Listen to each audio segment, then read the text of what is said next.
اسلام آباد، خیبر پختونخوا، بالائی پنجاب اور بلوچستان میں گرمی کی چھٹی۔ تیز آندھی کے بعد بادلوں نے رنگ جما دیا۔ اسلام آباد، راولپنڈی سمیت کئی شہروں میں دن کے وقت رات کا سما ہو گیا۔ اولے بھی پڑے۔ خیبر پختونخوا میں بھی طوفان باد و باران کے بعد ابر رحمت۔ ایبٹ آباد، نوشہرہ، مالاکنڈ، سوات، سوابی، بونیر، لوئر دیر سمیت بالائی علاقوں میں بادل کھل کر برسے۔ منگورا میں شدید بارش اور ژالہ باری کے بعد سیلابی صورتحال، پہاڑی علاقوں میں لینڈ سلائیڈنگ کا خطرہ، ضلعی انتظامیہ الرٹ۔ پشاور میں شدید آندھی سے ٹریفک کا نظام درہم برہم، شہری خوفزدہ۔ متعدد علاقوں میں بجلی کی سپلائی معطل۔ اٹک اور فتح جنگ میں بھی بارش گرمی کو بڑھا لے گئی۔ اٹک میں ژالہ باری بھی ہوئی۔ مظفر آباد میں بھی بارش کے نظارے مزید نکھر گئے۔ ملکہ کوثر مری میں موسلادھار بارش کے بعد ندی نالوں میں طغیانی، سڑکیں تالاب کا منظر پیش کرنے لگیں۔ گلیات پر بھی کالی گھٹاؤں کا راج۔ بارشوں کا سسٹم بلوچستان میں بھی داخل۔ سبی اور بارکھان کے بیشتر علاقوں میں تیز ہواؤں کے ساتھ موسلادھار بارش۔ گرمی کا زور ٹوٹ گیا، موسم خوشگوار ہو گیا۔ مودی نے جنگ بندی کے لیے امریکہ اور عرب ممالک کے پاؤں پکڑے۔ بھارتی وزیر خارجہ جے شنکر نے نہ کرتے سیز فائر کے لیے امریکی کردار کا اعتراف کر ہی لیا۔ میڈیا سے گفتگو میں جے شنکر نے انکشاف کیا، پاکستان سے تاریخی شکست فاش کے بعد جنگ بندی کے لیے امریکی نائب صدر جے ڈی وینس بھارتی وزیر اعظم نریندر مودی سے براہ راست رابطے میں تھے۔ امریکی وزیر خارجہ مارکو روبیو کے ساتھ اپنے مسلسل رابطے کا بھی اعتراف۔ کہا، بھارت نے پاکستان سے جنگ بندی کے لیے خلیجی ممالک کے آگے بھی ہاتھ پاؤں جوڑے۔ راہل گاندھی کا پاکستان کے خلاف سفارتی محاذ پر بھارتی شکست کا اعتراف۔ کہا، حالیہ کشیدگی میں بھارتی خارجہ پالیسی مکمل تباہ نظر آئی۔ کانگریس رہنما نے مودی سرکار سے سوالوں کے جواب بھی پوچھ لیے۔ ایکس پر سوال پوچھا، ایک بھی ملک نے پہلگام پر پاکستان کی مذمت کیوں نہ کی؟ امریکی صدر ٹرمپ کو پاک بھارت کشیدگی میں کردار ادا کرنے کا کس نے کہا؟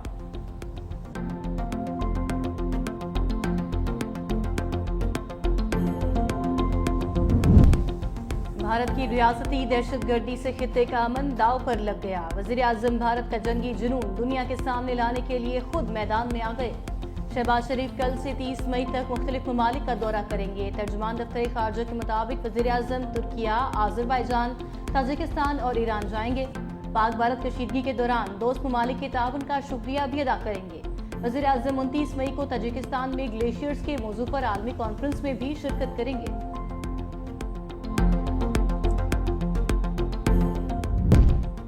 آئی ایم ایف نے وزیر اعظم کی جانب سے ریلیف کے اقدامات پر اعتراضات اٹھا دیے۔ پاکستان اور آئی ایم ایف مذاکرات میں بجٹ اہداف پر اتفاق نہ ہونے کی اندرونی کہانی سامنے آ گئی۔ ذرائع کے مطابق آئی ایم ایف نے صنعتی صارفین کے لیے بجلی ریٹ کم کرنے کی تجویز مسترد کر دی۔ آئی ایم ایف کا کہنا تھا، گردشی قرضہ ختم کرنے کے لیے دیے گئے پلان پر عمل درآمد کرنا ہوگا۔ آئی ایم ایف نے ایف بی آر کے اخراجات میں اضافے پر بھی اعتراض اٹھایا۔ آئی ایم ایف کے اعتراضات کے بعد وفاقی بجٹ 2 کے بجائے 10 جون کو پیش کیا جائے گا۔ اقتصادی سروے رپورٹ 9 جون کو جاری کی جائے گی۔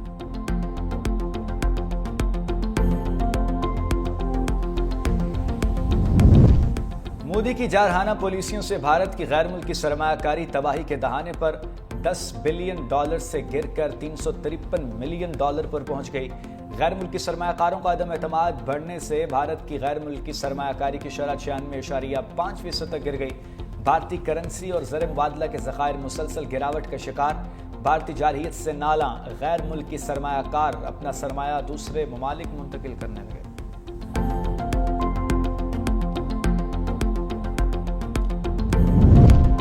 سوئٹزرلینڈ کی سکھ تنظیم نے مودی کی جنگی جنونیت کے خلاف عالمی عدالت کا دروازہ کھٹکھٹا دیا۔ ننکانہ صاحب پر بھارتی ڈرون حملے کے خلاف آئی سی سی میں شکایت درج کر دی۔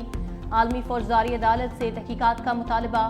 سکھ تنظیم کا کہنا ہے، مذہبی مقامات پر حملے بین الاقوامی انسانی قوانین کی خلاف ورزی ہیں۔ بھارت سکھوں کے مقدس مقامات کو نشانہ بنا کر عالمی قوانین کی دھجیاں اڑا رہا ہے۔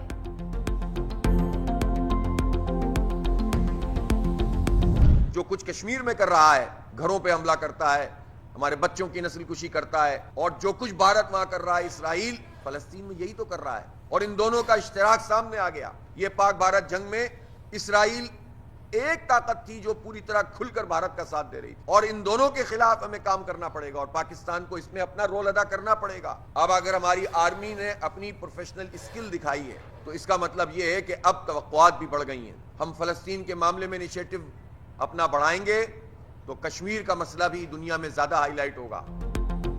پاکستان سے جنگ میں بھارت کی اسرائیلی مدد کھل کر سامنے آ گئی۔ مسلم ممالک کی جانب سے اسرائیل کو کوئی واضح جواب نہیں دیا گیا۔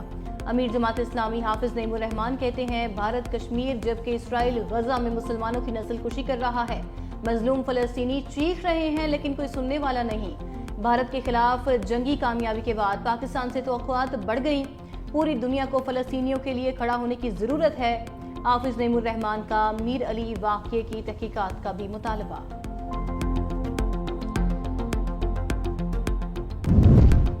لاہور کی سیشن کورٹ میں بانی پی ٹی آئی کے خلاف 10 ارب ہرجانہ کیس کی سماعت۔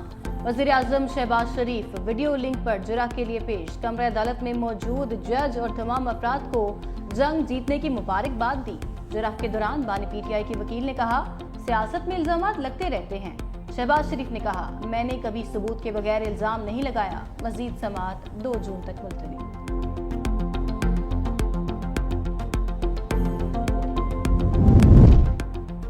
وزیر اعلیٰ پنجاب مریم نواز سے ایتھلیٹ جرنلسٹ مونا خان اور کوچ محمد یوسف کی ملاقات۔ مونا خان نے وزیر اعلیٰ مریم نواز کو اجرک پہنائی، پینسل سکیچ بھی دیا۔ وزیر اعلیٰ مریم نواز نے ایتھلیٹ مونا خان اور کوچ محمد یوسف کو 5-5 لاکھ روپے کے چیک دیے۔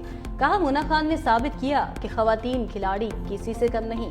پنجاب حکومت خواتین کھلاڑیوں کو آگے بڑھنے کے مساوی مواقع دے رہی ہے۔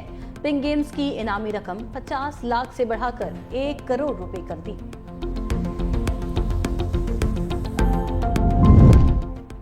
پاکستان کے اشرف عرفان نے ساؤتھ آسٹریلین سکواش چیمپئن شپ جیت لی۔ ایڈیلیڈ میں کھیلے گئے فائنل میں اشرف عرفان نے ملیشیا کے ڈنکن لی کو شکست دی۔ اشرف عرفان نے سیمی فائنل میں ہم وطن حمزہ خان کو ہرایا تھا۔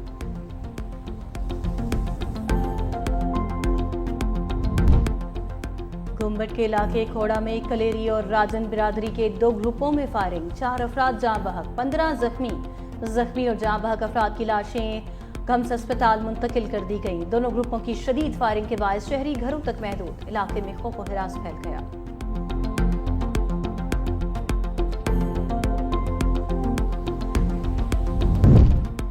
ٹرمپ کو عدالت سے ایک اور جھٹکا، ہارورڈ یونیورسٹی کو غیر ملکی طلبہ کے داخلے سے روکنا آئین کی خلاف ورزی قرار۔ عدالت نے پابندی عارضی طور پر معطل کر دی۔ ہارورڈ یونیورسٹی کی درخواست پر فوری حکم امتناع جاری۔ چین کی بھی کڑی تنقید، ترجمان وزارت خارجہ نے کہا تعلیم دشمنی پر مبنی سیاست کے خلاف ہیں، فیصلہ عالمی تعلیمی تعاون پر سوالیہ نشان بن گیا۔